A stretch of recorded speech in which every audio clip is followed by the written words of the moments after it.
Oiga, déjeme agradecerle que nos haya tomado la llamada el doctor en sismología y además titular del Sismológico Nacional, el doctor Arturo Iglesias Mendoza.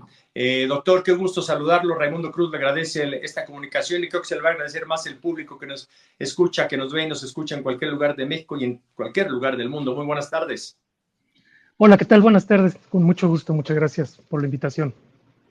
Al contrario, doctor, la pregunta obligada. ¿Nos tenemos que preocupar por un 19 de septiembre, un día como mañana? ¿Nos tenemos que preocupar, doctor, por el tema del terremoto? Pues sí, creo que la segunda opción es mucho más adecuada. Yo creo que nos tenemos que ocupar, que es como se hace cada año con los simulacros, recordando, digamos, que es importante tener en cuenta que vivimos en un país en donde este fenómeno en particular, pues es un fenómeno muy importante en el que históricamente ha habido importantes problemas, daños importantes debido a sismos, no solo en la Ciudad de México, sino en una gran parte del país. De tal manera que sí, que es un momento de recordar más que de preocuparse. No hay ninguna razón en particular desde el punto de vista científico para que sea más probable que tiemble mañana a que tiemble cualquier otro día del año, ni que tiemble más en septiembre, por ejemplo, que en otro mes del año. De tal manera que pues una especial preocupación no deberíamos de tener, pero sí, sí como siempre, tener preparadas todo lo que podamos, ¿no? Científicamente no hay un argumento sólido para decir que en septiembre, sobre todo en 19, va a temblar. ¿Por qué sí ha sucedido en dos ocasiones el mismo día y además terremotos de magnitud muy alta destructivos para los mexicanos? Pues hasta donde nosotros entendemos, desde el punto de vista científico, es una coincidencia notable, porque lo es. Sin embargo, es, digamos, poco defendible desde el punto de vista científico que estén relacionados, por ejemplo, ambos temblores, ¿no? El de 1985 y el del 2017 fueron sismos muy diferentes, de magnitudes muy diferentes, localizados en regiones completamente diferentes, ¿no? Pero hay que recordar que el sismo del 19 de septiembre de 1985 ocurrió en la costa de Michoacán, cerca de la frontera con el estado de Guerrero, un sismo de magnitud 8, enorme, mientras que el sismo del 2017 ocurrió con una magnitud mucho menor, pero mucho más cercano a la ciudad, de tal manera que inclusive los daños fueron muy diferentes, ¿no? Seguro que la audiencia recordará que los sismos de 1985 causaron daños sobre todo en el centro y en la parte que era el lago de la Ciudad de México, mientras que los sismos del 2017, pues sobre todo provocaron daños los más importantes en lo que se llama la zona de transición. Estamos entrevistando auditorio al doctor en sismología titular del Sismológico Nacional, Arturo Iglesias Mendoza. Doctor, ¿por qué tiembla en México y por qué tiembla de esta manera, en esta proporción? ¿Por qué son sismos muy altos? Sabemos que hay microsismos últimamente y que pueden ser un aviso y que no sé cuánta cosa. ¿Por qué tiembla en México con esta magnitud? Bueno, tiembla en México porque vivimos en un país que está ubicado cerca y en cierto sentido encima del límite entre dos placas tectónicas. En realidad, en el país hay 5 placas tectónicas que están interactuando entre sí. En el centro del país, sobre todo, nos preocupa, digamos, la interacción entre la placa de Cocos y la placa de Norteamérica, o nos ocupa más bien. La placa de Cocos es una placa que está en el océano, una placa que está debajo del mar. Es una región relativamente poco espesa de la corteza terrestre. La corteza terrestre es la capa superficial, la más superficial de la Tierra, que es delgada con respecto de todo el radio del planeta. Y esa placa oceánica que está enfrente en el mar, se está todo el tiempo intentando meter debajo de la placa de Norteamérica, que es la placa donde vivimos la mayor parte de la que está sentada la mayor parte del territorio nacional.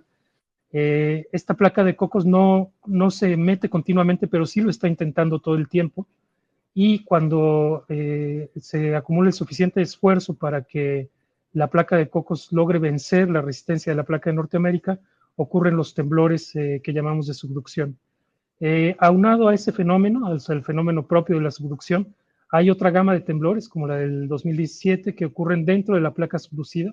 La placa de Cocos subducida se mete por debajo del territorio de México, debajo de la placa de Norteamérica, y en ocasiones se rompe súbitamente por varios factores, como la propia gravedad de la placa, y entonces ocurren sismos como el 19 de septiembre del 2017 o como el sismo del 15 de junio de 1999 en Tehuacán y otra gran cantidad de sismos que ocurren en esta región del país.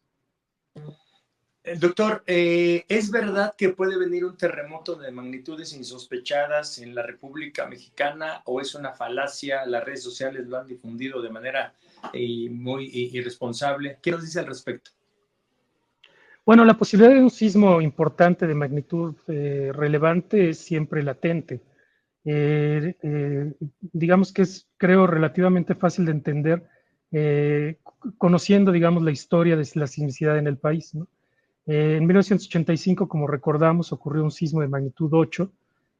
Sin embargo, en 1995 también ocurrió un sismo de magnitud 8 y entonces en 1932, por ejemplo, ocurrió un sismo de magnitud 8.2, de tal manera que estos sismos ocurren, no afortunadamente no muy seguido, pero tienen la posibilidad de ocurrir. Ahora, lo que es realmente imposible de saber es cuándo van a ocurrir estos grandes sismos y también cuándo pueden ocurrir sismos de menor magnitud, que pueden ser, por ejemplo, sentidos de manera intensa en ciudades importantes como la Ciudad de México o la Ciudad de Puebla o la Ciudad de Cuernavaca. Tampoco sabemos cuándo pueden ocurrir estos sismos de menor magnitud, pero que pueden ser sentidos de manera importante. Entonces, en resumen, la posibilidad siempre está latente. La probabilidad es baja de que ocurra en algún momento dado en particular, pero es cierto que es muy probable que en el futuro, no sabemos cuándo, pueda ocurrir un sismo de magnitud importante, claro. Me está diciendo el público que quite mi cara de dolor y de angustia. Es motivo, mía, ¿no?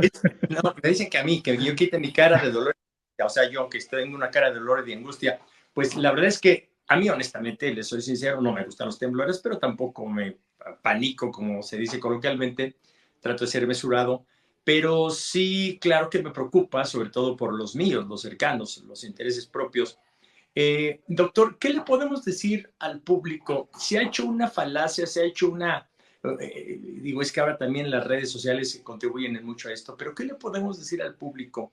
No le podemos engañar, decirle que no va a haber un terremoto, ni hoy, ni mañana, ni pasado, porque es muy factible. Pero ¿cómo le decimos la neta? ¿Cómo decimos la verdad para que la gente no se preocupe de más y más bien se ocupe? ¿Cuál sería la explicación científica, doctor? Bueno, más que eso, digamos que hay varias herramientas que tenemos como muy a la mano y a veces no nos damos cuenta y son muy, muy importantes.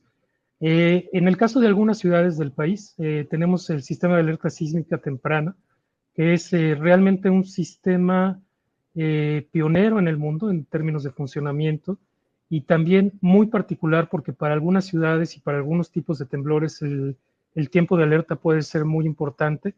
Esa es una herramienta importante que tenemos en ciudades como la Ciudad de México y algunas otras ciudades del país.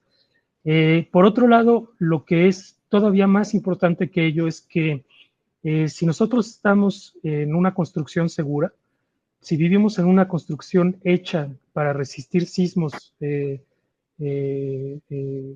cierta magnitud, pues estamos seguros. O sea, por más feo que se sienta el movimiento, pues estamos seguros, ¿no? Esa es una paradoja en términos de la percepción.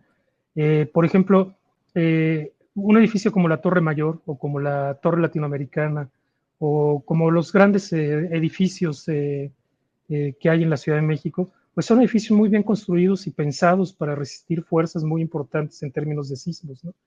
Y probablemente la sensación dentro de uno de estos edificios sea muy, muy desagradable, ¿no? En términos del movimiento, Claro. pero es muy probable que estemos muy seguros en una construcción de este tipo, ¿no? En cambio, en una construcción quizá más pequeña, pero que tiene ya daños acumulados o que no está diseñada con concreto o bien construida, o en donde las cosas, el interior, los libreros no están bien sujetos, pues a lo mejor corremos más riesgo, ¿no? Doctor Babel Caballero de Puebla le pregunta si vivimos en edificio, cuando viene un temblor fuerte, ¿es mejor bajarse o quedarse en altura? No dice cuántos pisos tiene, pero Babel Caballero, un saludo a Puebla, gracias por lo que nos dice y que le lo mande a saludar, doctor. Sí, muchas gracias. Bueno, tengo que confesar que yo no soy experto en esa parte de la, digamos, de la protección civil. Sin embargo, bueno, lo que recomiendan las autoridades competentes en ese caso es que si uno está en las primeras dos plantas, uno tendría, en principio, depende del temblor, pero tiempo suficiente para evacuar una construcción en caso de una alerta, y la alerta temprana me refiero, y en caso de otras plantas, pues hay que buscar un sitio seguro dentro de la construcción, lo más seguro posible, de tal manera que uno pueda, después del sismo, evacuar, ya que pasó el sismo. Las escaleras no son necesariamente seguras cuando está ocurriendo el sismo, ni otros espacios son necesariamente seguros. En ocasiones sí, ¿no? Pero no es una generalidad. Sonia Vega del DF, gracias. Le mando a saludar también, doctor Sonia Vega de la Ciudad de México.